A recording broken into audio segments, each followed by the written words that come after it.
All right, everybody. I think we're gonna have some fun tonight. Some interesting stuff. We'll start working on one of the cabs here already. Let me set up the tripod real quick. Bear with me 1 second. There we go. All right, guys.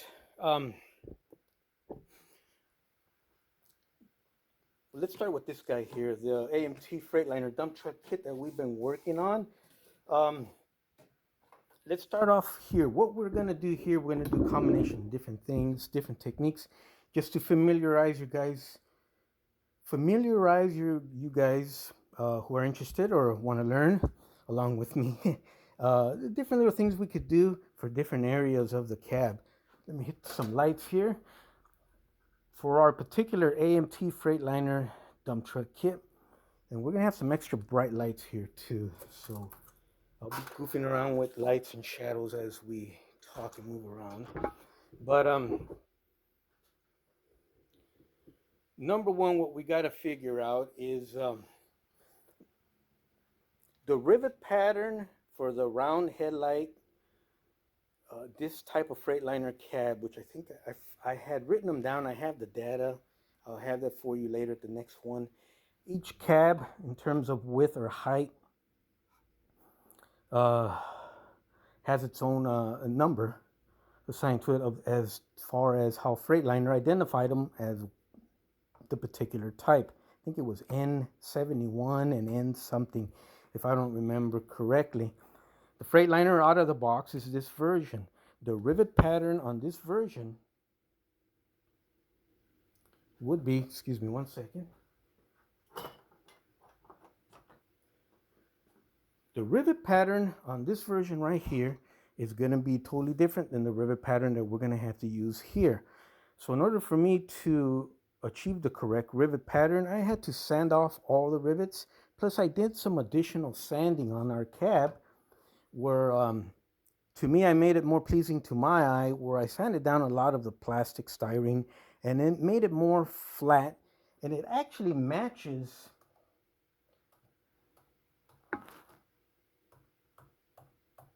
the photographs that Tom Klein sent me. And actually we did a video, a couple of videos here a couple of weeks ago on the unique Freightliner that's out there on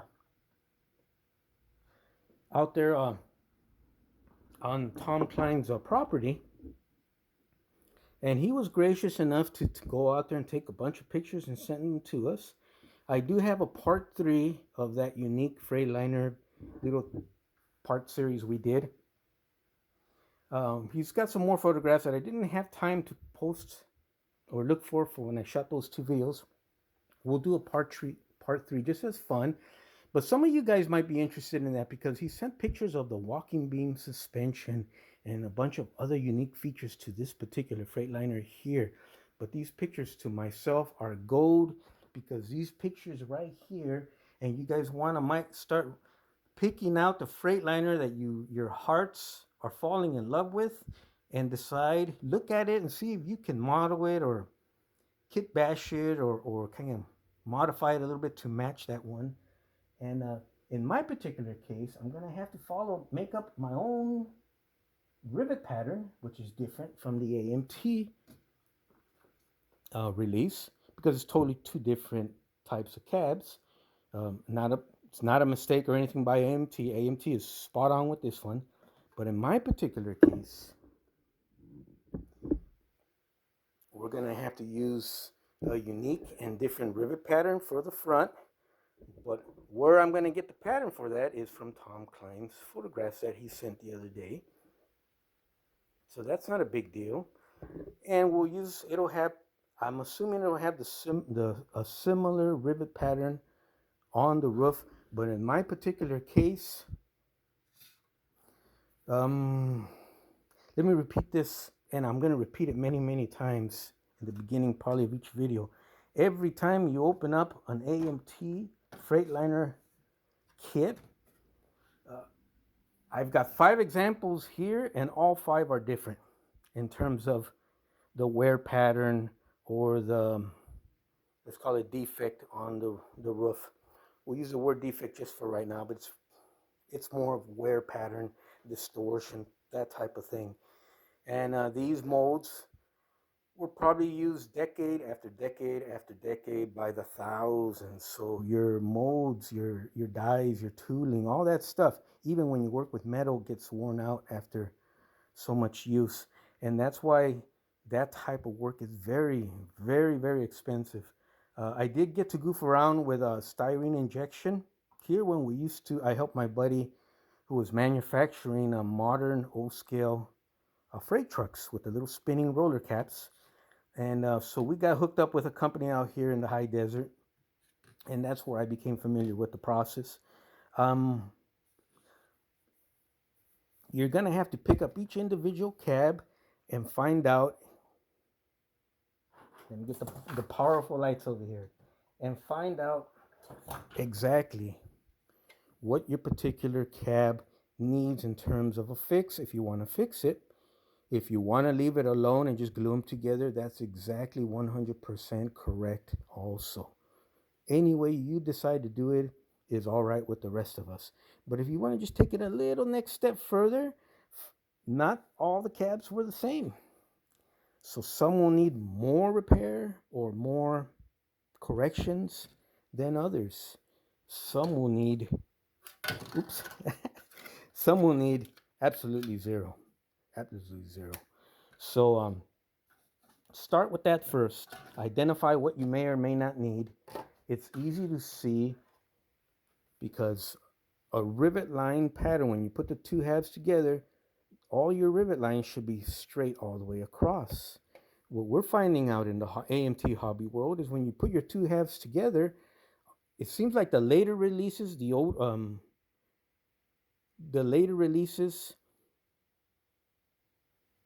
that were produced recently, the problem is the rivet lines are not straight across where their seam comes across, but rather they kind of jump, zigzag across, gives you a horrible non-straight rivet line that's fine if you glue it together and it's no big deal. But if you want a more straight, more cleaner look, then you definitely want to straighten that out. On some models, all you got to do is basically just glue them together and they're already straight. And that would be this guy here that keeps falling apart, and we'll cover her in detail. Some, like this guy here, only need a few rivets popped off, and you fill it with putty, and you're only going to have to replace those few rivets, and she'll be as good as new. Some I went ahead and shaved off and sanded off all the rivets, made the roof entirely smooth, filled in the gap. And that's my favorite method, by the way. And Tom Klein kind of suggested that's what he does too. But in this particular case, I went ahead and got Archer transfer rivet decals to get that straight rivet pattern that should have came over originally. And that's why this looks a little bit more improved than your standard out of the box, because it has a lot of work already done to it. Some like this guy here, well, we don't know exactly what it's going to need, but we'll cover that in detail when we get to her. For tonight, for today,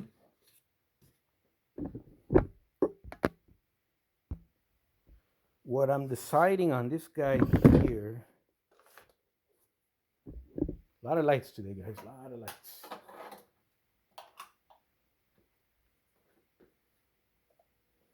And as a computer, I don't think I need the computer anymore. No, we're good.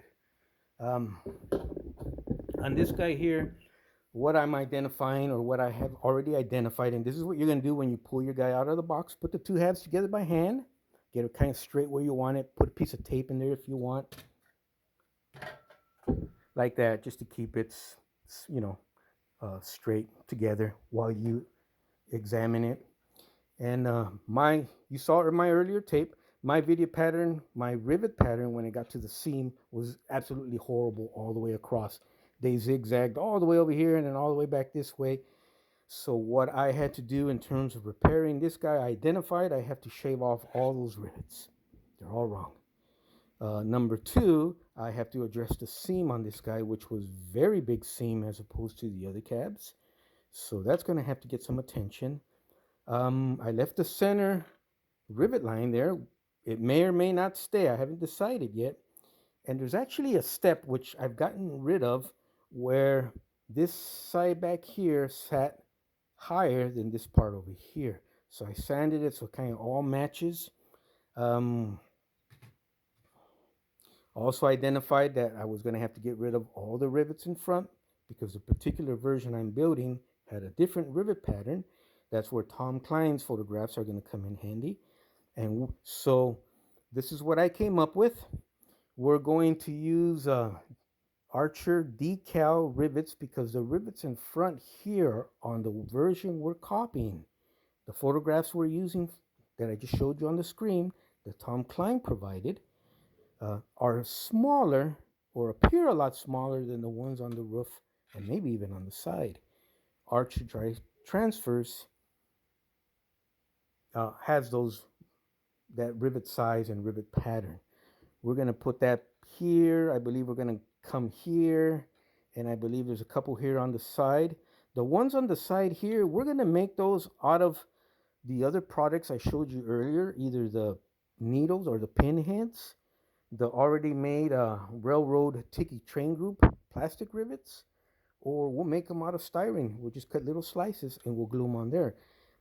I've done that before in the past, the slices of styrene, and that's on this beauty here. Believe it or not, these rivets here, this V you see right here, and on this side, were done using the styrene rods sliced down like little pizza pepperonis or coins. They were glued on. You can't tell. It looks like it's part of the original here. These are original. I'm sorry. These are original. These are not. These are not. And these are not.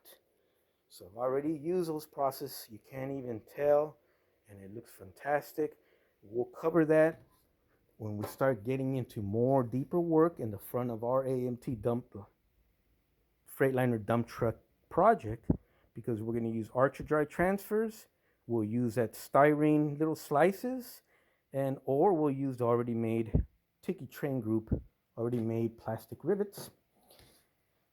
On the ceiling here, what I'm identifying is obviously I shaved off all the rivets. We'll fill that gap. We'll use different methods. We're not going to use the typical Tamiya like AFV products or even Bondo. We're not going to use that today because I was highly disappointed that over time, it's been 3.5 years, look at the shrinkage. There was no line there when I finished this years ago. Now I got a deep, very well obvious seam line going across. So to avoid that, we're going to use different products that I'm going to goof around with and experiment with you guys today or in this build series. And that would be the Mr. Surfacer by Mr. Hobby. And I've already used it. And liquefied glue, that's the consistency of either thick milk or white glue, but it's not white glue, it's actual styrene and Tamiya thin. So the idea being that these products, when hardened, unlike filler, will not shrink, or the shrinkage will be almost non-existent when I use it to fill in gaps. We're going to learn together and find out, but I've actually already started to use these products with excellent results, and that would be on this cab here, believe it or not. And I'll go ahead and share that with you using this super bright white light and zoom feature. We'll get it nice and tight just to show you that. Not too bad.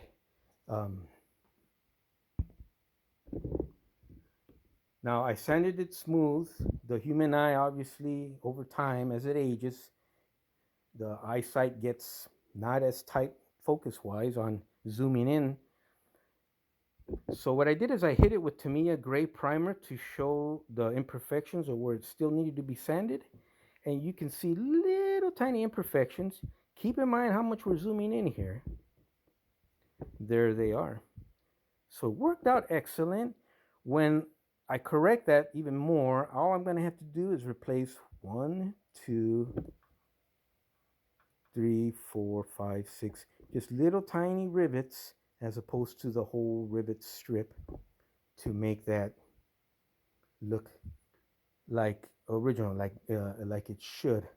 And what I did is I use a combination of this stuff right here and this stuff right here, the liquefied styrene glue. Now this is the finished product. We're going to go back in there. This time we're going to go in there with either a syringe or some sort of needle applicator.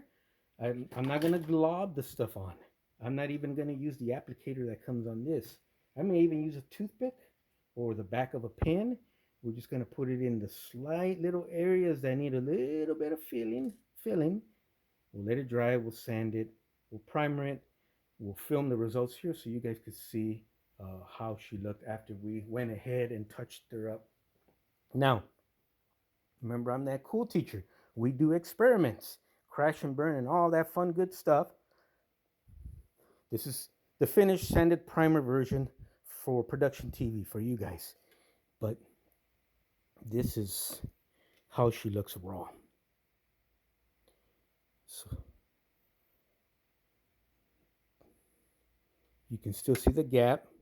So I went ahead and in this case, I filled it in with Mr. Surfacer. I sanded it, and that's how I got the effect up here. So we'll fix that in little spots like that.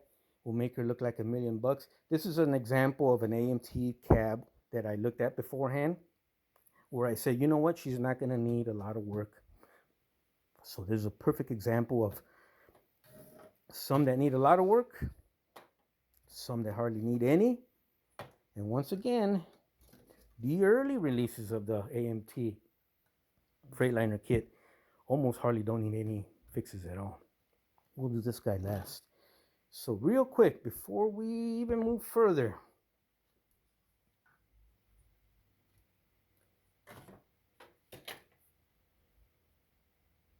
yeah, okay. I got a couple packages in the mail from Micro Mart. I haven't opened them. I've been waiting to open them with you guys. These are the Archer Dry Transfer custom run that was done for Micro Mart, and Micro Mart still has them available and is still selling them, unlike Archer decals themselves, who are now closed for business. And until somebody buys the line, that's it.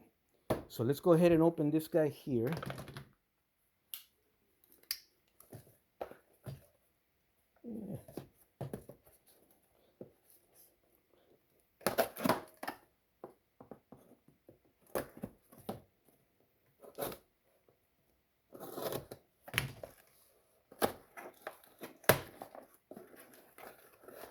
Ooh, these are nice. These are very, very, very nice. Wow, these are very nice. These you could lay directly onto your AMT cab just as they are. These are actually nicer than I thought they were going to be. They have the correct 4-pattern, rivet pattern. Oh, this is it. So you would use this side of the decals, these, to replace any of here. Keep in mind, these can be laid in a strip, or each individual rivet will actually float off the decal paper if you leave it in water too long. So it'll stay together in a strip if you pull it out of the water right away. But if you leave it just a little bit too long, they start to float off by themselves, and you have a whole bunch of little black dots on your workbench. Trust me, I'm speaking from experience. These here, the ones in the middle, would work perfect for your center line here. So if you guys are interested, these came from, these did not come from Micro Mart. These, I got them on eBay. You can still find plenty of these. These are Archer G scale. Like I've said, get the G scale ones, guys. These match AMT 125th perfect. This is set AR 88082. I'll show this down below in the description. $17.95 for right now. I think I paid $18 and $18 plus shipping, and California's got a grab a piece of the sales tax, obviously. So I want to pay close to $50 for 2 sets, but these will do about 4 cabs. So getting back to this guy here, we already know what decals we're gonna use here and what pattern, thanks to Tom Klein.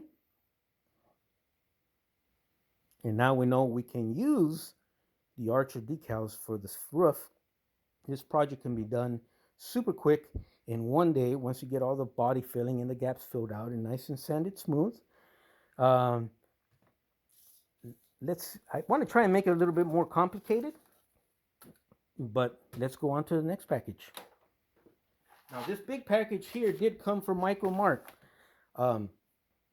These are the actual O scale. Robert over at BNR, these are the G scale versions, Robert.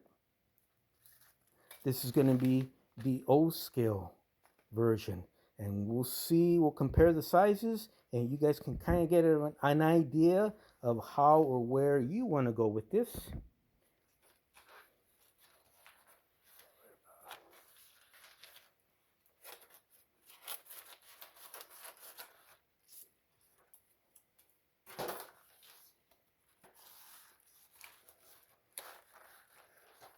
Look at that. So that's a nice little package you get from Micro Mart. Keep in mind, they sell all sorts of hobby-related tools and products online or through their little catalog. Anything and everything you can imagine and you may want to find for your little workbench. I don't think there's any other modeler here that will not recommend Micro Mart. And they even sent me a little catalog there. So, look at that. Oh, that's nice. So I'm going to look at this at work tomorrow. Oh, that's nice. Micro Mart, type in micromart.com or do a Google search on the Micro Mart. I'm sure any hobbyist worth his weight on YouTube or any other type of forum will highly recommend this outfit.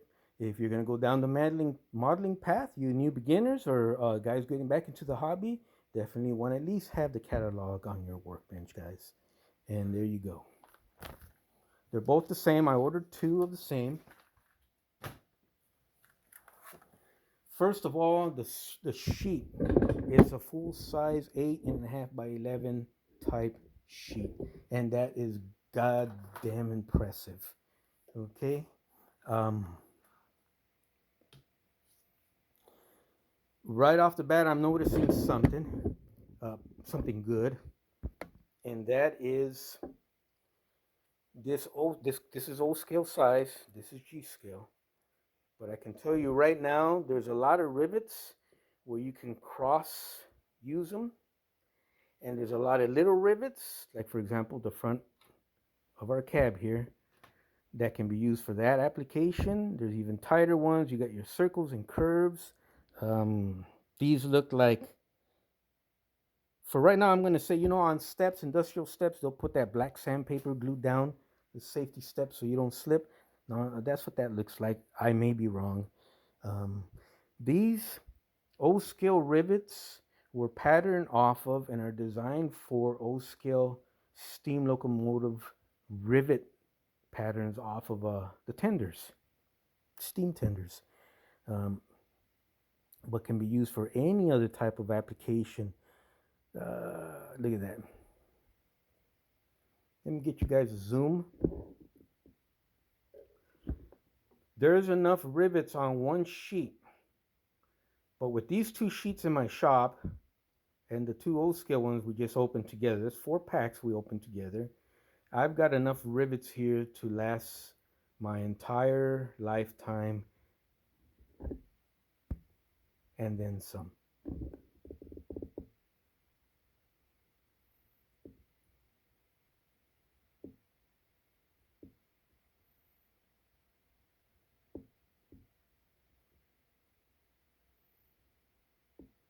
There's those circular patterns. Let's say you got to put a round pattern around a headlight or a wheel well. Probably might help you out right there.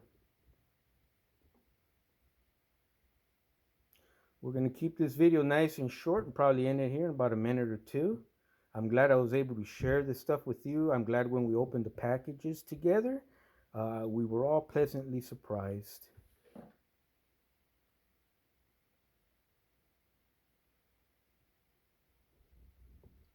So there may not be a need to custom or scratch build your own rivets.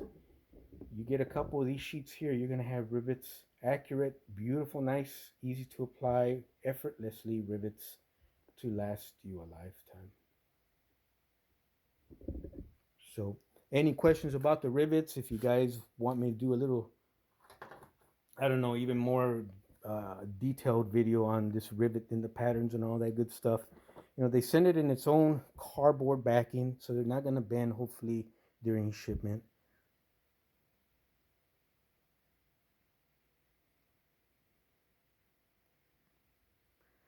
So let me know what you guys think, if you guys want me to cover this more or not.